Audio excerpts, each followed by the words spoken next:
بسم اللہ الرحمن الرحیم الحمد للہ رب العالمین وصلی اللہ علی اشرف الانبیاء والمرسلین وعلی آلہ واصحابہ اجمعین ومن تبعہم باحسان الی یوم الدین اما بعد۔ ابو ہریرہ رضی اللہ عنہ بیان کرتے ہیں رسول اللہ صلی اللہ علیہ وآلہ وسلم نے فرمایا، من كان يؤمن بالله واليوم الآخر فليكرم ضيفه۔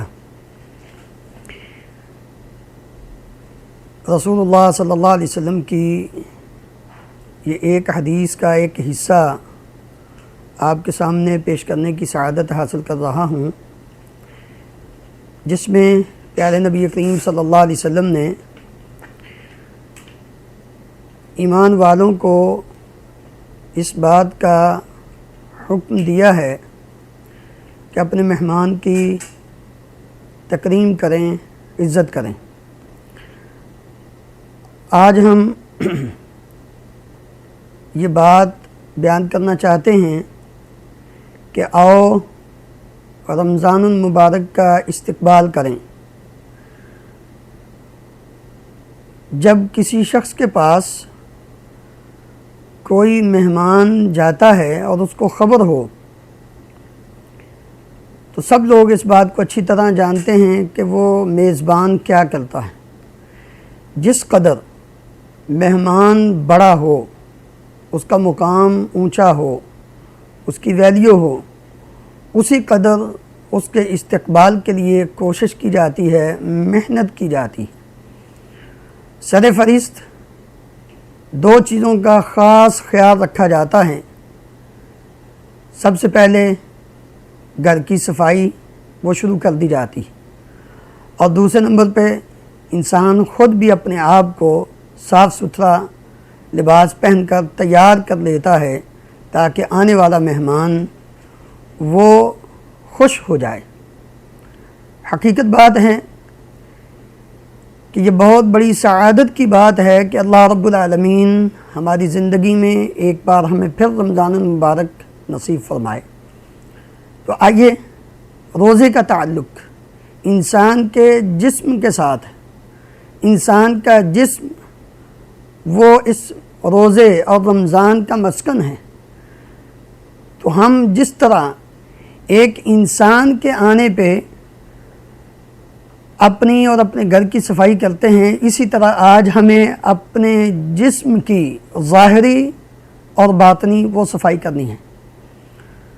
باطنی صفائی میں سب سے پہلی چیز وہ دل ہے، کیونکہ انسان کے جسم کا مرکز وہ دل ہے، اور دل بادشاہ ہے، جیسا کہ رسول اللہ صلی اللہ علیہ وسلم نے یہ فرمایا تھا، الا وان فی الجسد مضغہ اذا صلحت صلح الجسد کلہ واذا فسدت فسد الجسد کلہ الا وہی القلب۔ جسم میں ایک ایسا گوشت کا لوتھڑا ہے، اگر وہ صحیح ہو تو سارے کا سارا جسم صحیح ہے، اگر وہ خراب ہو جائے تو سارے کا سارا جسم خراب ہو جاتا ہے۔ وہ کیا ہے؟ دل ہے۔ تو دل کو پاک کرنا ہے، دل کو صاف کرنا ہے۔ کس چیز سے؟ سب سے پہلے شرک سے، کیونکہ شرک کے ہوتے ہوئے کوئی عبادت بھی قبول نہیں ہوتی۔ شرک کے ہوتے ہوئے ساری نیکیاں برباد ہو جاتی ہیں۔ ایسا نہ ہو کہ محنت بھی کریں، مشقت بھی اٹھائیں، اور شرک کی وجہ سے ہمارے روزے کا ہمیں کوئی اجر و ثواب ہی نہ ملے۔ اس لیے آج وقت ہے، اپنے آپ کو پاک کر لیجئے، دل کو صاف کر لیجئے۔ دل کو دوسری چیز سے جس سے پاک کرنا ہے وہ بدعت ہے۔ رسول اللہ صلی اللہ علیہ وسلم کی سنت کے مقابلے میں اگر کسی شخص نے اپنے دل کے اندر بدعت کو جگہ دی ہے تو یاد رکھے وہ سنت کی مخالفت کرتے ہوئے کبھی بھی اس نیک عمل کے اجر کو نہیں پا سکتا۔ اور تیسری چیز جو دل کی بیماریوں میں سے ہے، اس کا تعلق ہے حسد سے۔ حسد کو اپنے دل سے پاک کر لیجئے۔ اور بھی بہت ساری ہیں، لیکن یہ مین 3 بیماریاں ہیں جن کی وجہ سے انسان کے سارے نیک اعمال رائگاں جاتے ہیں۔ دوسری چیز انسان کے جسم میں جس کی پاکیزگی طہارت ضروری ہے وہ اس کی آنکھ ہے۔ محرمات سے اجتناب کرنا۔ اللہ رب العالمین نے مرد کو اور عورت کو دونوں کو اس بات کا حکم دیا ہے، قل للمؤمنین یغضوا من ابصارہم ویحفظوا فروجہم. یہ صرف رمضان کے ساتھ ہی نہیں بلکہ ساری زندگی انسان ایک مومن کا یہ شعار ہونا چاہیے، مومن کی یہ عادت ہونی چاہیے کہ وہ اپنی نظر کو اس کی حفاظت کرے اور اس کو پاک رکھے محرمات سے. اور اسی طرح مومنہ عورت کو بھی اس بات کا حکم ہے، قل للمؤمنات یغضضن من ابصارہن ویحفظن فروجہن، کہ مومنہ عورتیں بھی اپنی نظر کو جھکا کے رکھیں، اپنے جسم کی حفاظت کریں. دوسری چیز، انسان اپنی نظر کی حفاظت اور اس کو پاک کیسے کر سکتا ہے؟ اللہ رب العالمین کے ڈر سے اپنی آنکھوں سے آنسو کو بہا دے، تو یہ نظر کی پاکیزگی کا بہت ہی بہترین ذریعہ ہے. جیسا کہ پہلے نبی صلی اللہ علیہ وسلم نے یہ فرمایا تھا کہ 7 قسم کے خوش نصیب، سبعۃ یظلہم اللہ فی ظلہ یوم لا ظل الا ظلہ، 7 قسم کے خوش نصیبوں کو کل قیامت کے دن اللہ رب العالمین اپنے عرش کا سایہ نصیب فرمائیں گے. ان میں سے ایک وہ شخص، ورجل ذکر اللہ خالیا ففاضت عیناہ، جس کی آنکھیں علیحدگی میں بیٹھ کر اللہ کے ڈر اور خوف سے اپنے گناہوں کو یاد کر کے بہن پڑتی ہیں. اللہ رب العالمین نے نبی کریم صلی اللہ علیہ وسلم کی زبان مبارک سے یہ بشارت دی کہ اس آنکھ پر اللہ رب العالمین نے جہنم کی آگ کو حرام کر دیا ہے، اور اس شخص کو اللہ تعالیٰ اپنے عرش کا سایہ نصیب فرمائیں گے. اس لیے آئیے اپنی آنکھ کی پاکیزگی حاصل کیجیے. اور تیسری چیز، انسان کے جسم میں جس کی پاکیزگی انتہائی ضروری ہے، اور خصوصاً رمضان المبارک کے اندر اگر اس کی عادت پڑ جائے تو ساری زندگی انسان بالکل درست زندگی بسر کرتا ہے، وہ ہے کان کی پاکیزگی. کان یہ اللہ رب العالمین کی تخلیق میں سب سے پہلے ہے. جیسا کہ اللہ تعالیٰ نے کیا فرمایا کہ ہم نے انسان کو، اے انسان تجھے پیدا کیا، اور پھر جب پیدا کرنے کے بعد کیا فرمایا، وَجَعَلَ لَكُمُ السَّمْعَ وَالْأَبْصَارَ. مطلقاً انسان کی پیدائش کا ذکر کرنے کے بعد اس کے بعد جس چیز کا ذکر کیا وہ کان ہے. بڑی اہمیت ہے کان کی، اس لیے انسان کو اپنے کان کی حفاظت، کوئی ایسی چیز نہیں سننی جو شریعت کے منافی ہے. موسیقی سے انسان کو پرہیز کرنا ہے، کیونکہ موسیقی، گانا سننا، الغناء تنبت النفاق. عبداللہ ابن مسعود رضی اللہ عنہما بیان کرتے ہیں کہ گانا انسان کے دل میں اس طرح نفاق کو پیدا کرتا ہے جس طرح پانی وہ گھاس کو اگاتا ہے، ہریالی کو اگاتا ہے. اور تیسری چیز کہ کان سے ان باتوں کے سننے کی کوشش نہیں کرنی جو کسی کی راز والی باتیں. بعض لوگوں کو یہ عادت ہوتی ہے کہ وہ ٹو لگاتے ہیں، کوشش کرتے ہیں کہ لوگ کیا بات کر رہے ہیں، اور نبی کریم صلی اللہ علیہ وسلم نے اس کے بارے میں بڑی سخت وعید سنائی. آپ نے فرمایا، من تسمع حدیث قوم وهم له کارہون صب فی اذنیہ الآنک یوم القیامہ. جو آدمی کسی کی پرائیویسی میں دخل اندازی کرتا ہے، سننے کی کوشش کرتا ہے، اب میں قیامت کے دن اس کے کان کے اندر سیسا پگھلا کے ڈالا جائے گا. اس لیے انسان کو اپنے کان کی پاکیزگی، اس کا بھی خیال رکھنا ہے. قرآن مجید کی تلاوت سنیے، نبی کریم صلی اللہ علیہ وسلم کے فرامین سنیے، اپنی اصلاح کے لیے دین کی باتیں ایک دوسرے سے ذکر اذکار کیا، اور ان چیزوں جن سے انسان کی آخرت بہتر ہوتی ہے ان کی طرف اپنے کان کو لگائیے. چوتھی چیز، انسان کے جسم میں جس کی پاکیزگی اور طہارت کا انسان کو خاص خیال رکھنا ہے، اور یہ رمضان المبارک کے استقبال کے لیے بہت ہی اہم ہے، وہ ہے زبان کی پاکیزگی. زبان کو پاک کرنا، زبان کو صحیح رکھنا، یہ بڑا ہی اہم ہے. زبان کی حفاظت یہ بہت، نبی کریم صلی اللہ علیہ وسلم نے فرمایا کہ روزانہ ہر روز صبح اٹھتے ہی انسان کے جسم کے سارے اعضاء زبان کے سامنے ہاتھ جوڑتے ہیں کہ اللہ کے لیے ہمارے بارے میں ڈرتی رہنا اللہ سے. اگر تم صحیح رہی، ان استقمتی استقمنا و ان اعوججتی اعوججنا، اگر تو صحیح رہی تو ہم بھی صحیح ہیں. اگر تو خراب ہو گئی، ٹیڑھا پن اختیار کیا، غلط بولے تو تکلیف ہمیں ہوگی. اور آپ دیکھ رہے ہیں زبان بولتی ہے لیکن انسان کے پورے جسم کو تکلیف ہوتی ہے. چھوٹی سی بات کی وجہ سے لوگ مارتے اور پیٹتے ہیں. تو اس لیے زبان کی حفاظت یہ بہت ہی ضروری ہے۔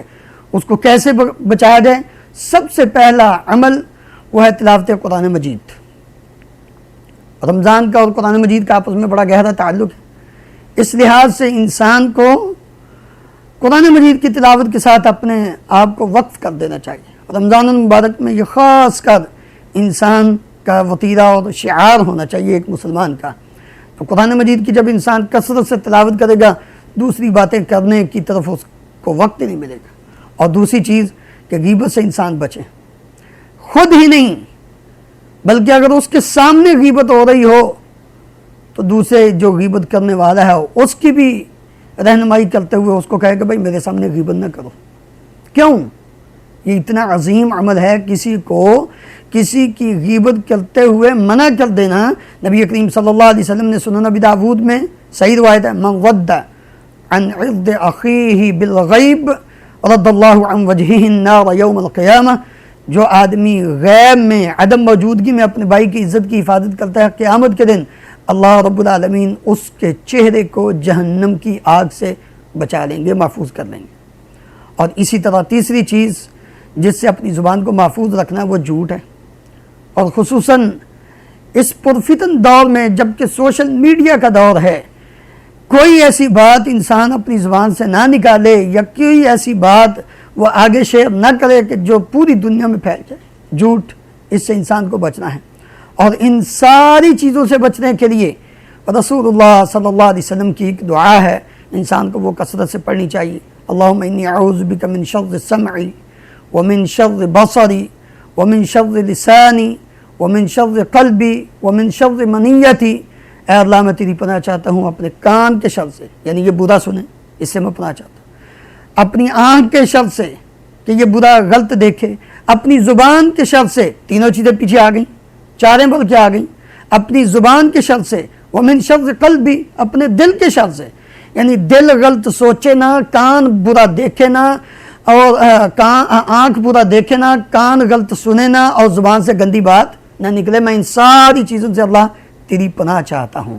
ومن شر منیتی، حتیٰ کہ جو میری خواہشات ہیں، بری خواہشات، ان سے بھی میں تیری پناہ چاہتا ہوں۔ نبی کریم صلی اللہ علیہ وسلم نے یہ دعا سکھلا کے ہمیں یہ تعلیم دی کہ آئیے اپنے آپ کو ان چیزوں سے پاک کر لیجئے جو غلط ہیں، تاکہ ہمارا جب رمضان مبارک آئے ہم روزہ رکھیں، ہمارا دل بھی پاک ہو، ہماری آنکھ بھی پاک ہو، ہمارا کان بھی پاک ہو، ہماری زبان بھی پاک ہو، اور ہم جب مہمان آئے تو مہمان خوش ہو، اور جب جائے تو وہ ہم سے خوش ہو کر جائے کہ ہم نے اپنی زندگی میں اس رمضان مبارک کے اندر کوئی ایسا عمل نہیں کیا کہ جس کی وجہ سے روزے کا اجر و ثواب ضائع ہو جائے۔ کیوں؟ اس لیے کہ نبی کریم صلی اللہ علیہ وسلم نے یہ فرمایا تھا کہ اللہ تعالیٰ فرماتے ہیں الصوم لی وانا اجزی بہ، اللہ تعالیٰ کو پتہ ہے کہ کس نے روزہ صحیح رکھا ہے، جس نے صحیح رکھا اور روزے کے تقاضوں کو، رمضان کے تقاضوں کو پورا کیا، اور جو رمضان کا روزے کا اصل مقصد ہے اس کو حاصل کیا، لعلکم تتقون، تقوی کس نے کیا؟ اللہ کے علم میں۔ تو اس لیے نبی کریم صلی اللہ علیہ وسلم نے اس لیے یہ فرمایا تھا کہ جو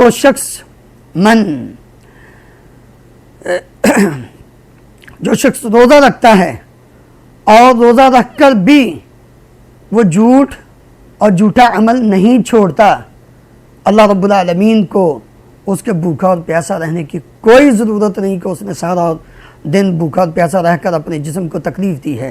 تو اس لیے رمضان المبارک سے پہلے اپنے آپ کو پاک کیجئے اور پھر خوشی سے اس کا استقبال کیجئے، جیسا کہ نبی کریم صلی اللہ علیہ وسلم اپنے صحابہ کو خوشخبری سنایا کرتے تھے، اتاکم شہر رمضان شہر مبارک فرض اللہ علیکم صیامہ، کہ تمہارے پاس رمضان کا مہینہ آ رہا ہے، اللہ نے تمہارے لیے تم پر اس کے روزے فرض کیے ہیں۔ اس مہینے میں جنت کے دروازوں کو کھول دیا جاتا ہے، جہنم کے دروازوں کو بند کر دیا جاتا ہے، سرکش شیاطین کو جگڑ دیا جاتا ہے، اور اس میں ایک رات ایسی ہے کہ جو رات 1000 مہینے کی عبادت سے بہتر ہے۔ اس رات کی خیر و بلائی سے وہی محروم رہتا ہے جو انسان محروم ہے، جو انسان بد نصیب ہے۔